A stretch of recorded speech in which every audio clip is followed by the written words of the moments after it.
ఇప్పుడు విషయం ఏంటంటే ఎయిర్పోర్ట్కి వెళ్తే మరి ఇంత పెడుతున్నారు కదా తిండికి ఆ మాత్రం పెట్టుకోరా అనే డైలాగ్ ఎవరికి? యాత్రికులకు మాత్రమే.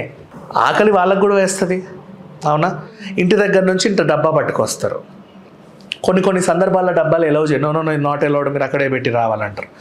ఇవి ఇక్కడ పనిచేసిన డబ్బా అక్కడెక్కడో ఉంటుంది కాబట్టి, పార్కింగ్లో పెట్టిన స్కూటీలో ఉంటుంది కాబట్టి ఓ గంట సేపు అక్కడికి నడిచి అదేదో తినేసి మళ్ళీ వచ్చి విధుల్లో జాయిన్ అవుతుంది. పోనీలో ఎంతో కొంత ఎట్లాగా అంతే కదా కట్ చేసేది, ఈ పూట ఇక్కడ తినేద్దాంలే అనుకునే వాళ్ళు ఉంటారు. లేదు అన్న రోజు అదే కూడా అసలు ఎయిర్పోర్ట్లలో ఇంత రిచ్ ఫుడ్ వీళ్ళేం తింటారో అని తెలుసుకొని ఒక్కసారి నా ఫుడ్ తింటే బాగుండని కోరుకున్న వాళ్ళు కూడా ఉంటారు. సో ఈ యాత్రికులకే కాకుండా ఇప్పుడు 5 రూపీస్ భోజనము కొంచెం తెలిసిన వాళ్ళు వెళ్ళి తినలేరు. అంటే ఇప్పుడు కారు ఆపి పక్కకు వచ్చి వాడు తిండు, స్కూటీ ఆపిన వాళ్ళు కూడా తినట్లా. కానీ పాపం రోడ్డు మీద వెళ్ళే వాళ్ళు తింటే బాగుండు అనుకొని తింటారు, బెటర్.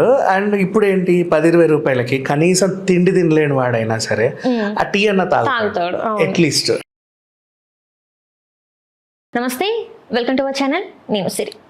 మామూలుగా మనము అందరం ట్రావెల్ చేస్తుంటే, అది కూడా ఎయిర్పోర్ట్లో మనము ఏదైనా విదేశాలకి లేకపోతే ఎక్కడికైనా వెళ్ళేటప్పుడు ఎయిర్పోర్ట్లో తినాలి అని అనుకుంటే ఇంకా అంతే, అక్కడ ఆ ప్రైజెస్ చూసి అందరు షాక్ అవ్వాల్సిందే. ఈవెన్ కాఫీ టీలకు కూడా షాకింగ్ ప్రైజెస్ ఉంటాయి అక్కడ. అట్లాంటిది ఎయిర్పోర్ట్స్లలో కేవలం కాఫీకి 20 రూపీస్, టీకి 10 రూపీస్, మీరు ఎప్పుడైనా విన్నారా? సో ఇప్పుడు న్యూస్ అదే, ఎయిర్పోర్ట్స్లలో అంటే విమానాశ్రయంలో కూడా కాఫీలు, టీకి మన బడ్జెట్లో కల్పిస్తున్నారు. సో దీనికి సంబంధించి మరిన్ని విషయాలు మనకు తెలియజేయడానికి మనతో పాటు ఉన్నారు ప్రముఖ సినీ క్రిటిక్ దాసరి విజ్ఞాన్ గారు. నమస్కారం. నమస్తే సార్. ఈ ఎయిర్పోర్ట్స్లలో తినాలి తాగాలి అంటే ఆలోచిస్తాం, ఈయన ఇంత కాస్ట్ అనిపిస్తుంది. అంటే ఫ్లైట్కి అంతా టికెట్కి అంత పెట్టుకున్న వాళ్ళు తిండికి పెట్టుకోరా అని చెప్పేసి అంటారు. కానీ కొన్ని టైమ్స్లో మన దగ్గర లేకపోయినా కూడా వెళ్ళాల్సి వస్తుంది. అది అనుకోని సందర్భాలలో తిండికి అంత పెట్టలేం మనం. సో ఇప్పుడు దానికి వీళ్ళు కేంద్రం నుంచి వెళ్ళి కానీ మన ఎవరైతే మినిస్టర్ ఉన్నారో రామ్మోహన్ నాయుడు గారు ఇలా ఉండాలి, అందరికీ అందుబాటులో ఉండాలని చెప్పేసి 10 రూపీస్ ఛాయ్, 20 రూపీస్ కాఫీ అని చెప్పేసి తీసుకొచ్చారు. ఉదాన్ యాత్రి కేఫ్. ఇది మంచిది అంటారా? అందరికీ హ్యాపీ న్యూస్ అనుకోవచ్చు. మరి రాజకీయాల్లో ఒక మంచి మంత్రి పదవి వచ్చినప్పుడు ఏదో ఒకటి చేసి కలకాలం గుర్తుండిపోవాలని తాపత్రయపడే వాళ్ళు చాలామంది ఉంటారు, పని చేసే వాళ్ళు కూడా చాలామంది ఉంటారు. అలాగే మనకు 2 రూపాయల బియ్యం ఇప్పటికీ గుర్తు. మనకి ఎన్టీఆర్ గారు ఇప్పటికీ 2 రూపాయల బియ్యం అంటే ఆయనే కదా గుర్తొచ్చారు, అదే వాళ్ళే ఇచ్చారు అని. నెక్స్ట్ తర్వాత ఈ అన్నా క్యాంటీన్స్ ఇవన్నీ వచ్చిన తర్వాత 5 రూపాయల భోజనం అందరు తినగలుగుతున్నారు. 5 రూపాయలకి ఏమొస్తుంది? మన కర్రీ పాయింట్లో పప్పే రాదు, 30 రూపీస్ పప్పు రాదు. అలాంటిది 2-3 కూరలు పెట్టి వాళ్ళైతే ఇంత అన్నం అయితే పెట్టగలుగుతున్నారు కదా. ఆ వండినోడికి కూడా గిట్టుబాటు కాకున్నా సరే, రుచికరంగా ఉన్నా లేకున్నా సరే కడుపు నింపగలుగుతున్నారు అట్లీస్ట్. అండ్ రుచికరంగా ఉంటున్నాయి కూడా చెప్పాలి అంటే. అట్లా తక్కువ ధరకి ఇస్తున్నారు. ఈవెన్ అన్ని చోట్ల ఉన్నప్పుడు ఎయిర్పోర్ట్లో కూడా ఇలాంటి సౌలభ్యం ఉంటే బాగుండనే ఆలోచన రామ్మోహన్ నాయుడుకి రావడం నిజంగా గ్రేట్. ప్రామిస్ చెప్తున్నా, ఇది ఇంప్లిమెంట్ చేసిన తర్వాత ఇంకో నెక్స్ట్ జనరేషన్ వరకు అందరికీ గుర్తుండిపోతాడు, జనరేషన్ల వరకు గుర్తుంటాడు. ఇది మంచి ఇంప్లిమెంటేషన్. ఇప్పుడు విషయం ఏంటంటే ఎయిర్పోర్ట్కి వెళ్తే మరి ఇంత పెడుతున్నారు కదా తిండికి ఆ మాత్రం పెట్టుకోరా అనే డైలాగ్ ఎవరికి? యాత్రికులకు మాత్రమే. కానీ ఎయిర్పోర్ట్ పడింది ఇక్కడ అంటే భూములకు రెక్కలు వచ్చి రీలే భూమి ఎంత పెరుగుద్దో అక్కడ లేబర్ కూడా అంతమందే పెరుగుతారు. ఇప్పుడు ఇక్కడ ఎయిర్పోర్ట్ పడింది, చుట్టుపక్కల ల్యాండ్లు మొత్తం ఎక్కువ రేట్లకు అమ్ముడుపోయాయి, కన్స్ట్రక్షన్లు జరుగుతున్నాయి, ఎక్కడెక్కడి నుంచో ఎంప్లాయీస్ వస్తారు, డైలీ వాళ్ళ కూలీలు. ఆ ప్రాజెక్ట్ అయిపోయింది, వాళ్ళకి ఏం చేయాలి? మళ్ళీ రాజస్థాన్ పోవాలా, మళ్ళీ బీహార్ పోవాలా, ఇక్కడ ఏదైనా చూసుకుంటే బాగుండు అనుకుంటారు. వాళ్ళకి ఈ వర్క్ చూపించే కొన్ని సంస్థలు ఉంటాయి. ఈ సంస్థలే వీళ్ళందరినీ హైర్ చేసుకొని మ్యాన్ ఫోర్స్ పెట్టుకొని వీళ్ళందరినీ పెట్టుకొని ఇంకో దగ్గర జాబ్ ఎత్తుకుతారు. అట్లాంటి వాళ్ళకి ఏం దొరుకుతాయి? దగ్గరలో ఎయిర్పోర్ట్లో జాబ్స్ ఉన్నాయి, ఏం చేయాలి? చెకింగ్ చేయాలి, లేకపోతే అది చేయాలి, ఇది చేయాలి. అంటే చదువు తగ్గట్టుగా, చదువుని బట్టి కొన్ని జాబ్లు ఉంటాయి. హౌస్ కీపింగ్ జాబ్స్ ఉంటాయి, క్లీనర్, వాట్ ఎవర్, యూనిఫామ్ చేసి సెక్యూరిటీ, ఇవన్నీ ఉంటాయి కదా. వీళ్ళని అందులోతో వస్తారు పనికి వచ్చే వాళ్ళని. ఇప్పుడు వీళ్ళకి జీతాలు కూడా అంతంత మాత్రమే ఉంటాయి. వీళ్ళ జీతం ఎయిర్పోర్ట్ వాళ్ళు ఎక్కువ ఇచ్చినా ఈ థర్డ్ పార్టీ వాళ్ళు అవి తీసుకొని అందులో వాళ్ళ కమిషన్ తీసుకొని వీళ్ళకి ఇంతే ఇస్తారు. నువ్వు రాజస్థాన్ పోవాలనుకున్న నేను ఆపి ఇక్కడ మళ్ళీ జాబ్ పెట్టి ఇచ్చిన, చేసుకో, సంవత్సరం వరకు నీకు జాబ్ గ్యారంటీ నాది, ఇది పోతే ఇంకో దాంట్లో పెట్టిస్తా, నేనున్నా ఇక్కడ ఉండాలంతకాలం. వాళ్ళు కూడా పాపం ఏదో రెక్క ముక్క చేసుకొని అక్కడే చేస్తూ ఉంటారు. ఆకలి వాళ్ళకు కూడా వేస్తుంది, అవునా? ఇంటి దగ్గర నుంచి ఇంత డబ్బా పట్టుకొస్తారు. కొన్ని సందర్భాల్లో డబ్బాలు ఎలవ్ చేయను, నాట్ ఎలౌడ్, మీరు అక్కడే పెట్టి రావాలంటారు. ఇవి ఇక్కడ పనిచేసిన డబ్బా అక్కడెక్కడో ఉంటుంది కాబట్టి, పార్కింగ్లో పెట్టిన స్కూటీలో ఉంటుంది కాబట్టి, ఓ గంట సేపు అక్కడికి నడిచి అదేదో తినేసి మళ్ళీ వచ్చి విధుల్లో జాయిన్ అవుతుంది. ఈ వేలు ముద్ర 15 నిమిషాల్లోనే రావాలి, అరగంటలో రావాలని ఉంటుంది కదా. ఇది ఒక పావు గంట అరగంట లేట్ అయ్యేసరికి వాళ్ళ జీతం కూడా ఇంత కట్ చేస్తూ ఉంటారు ఎంతో కొంత.